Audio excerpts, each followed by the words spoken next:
बिस्मिल्लाहिर्रहमानिर्रहीम। अस्सलामु अलैकुम। अल्लाह ताला ने रिज़्क़ के 16 दरवाज़े मुकर्रर किए हैं और उनकी 16 चाबियाँ भी अता की हैं।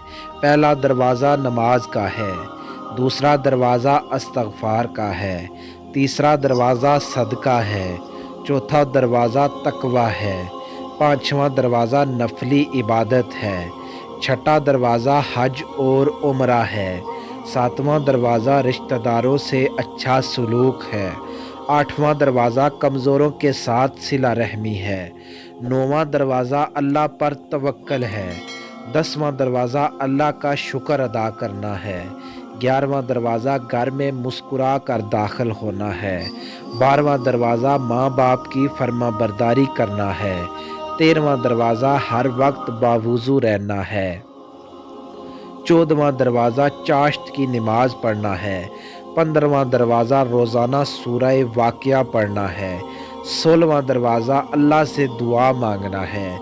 अल्लाह करीम हमें इन बातों पर अमल करने की तौफ़ीक अता फ़रमाए और इन सारी बातों को ज़िंदगी में अपनाने की तौफ़ीक अता फ़रमाए। आमीन सुम आमीन। वीडियो अच्छी लगे तो हमारे इस चैनल दानी इस्लामिक टीवी को सब्सक्राइब ज़रूर कीजिएगा। जज़ाकल्लाह।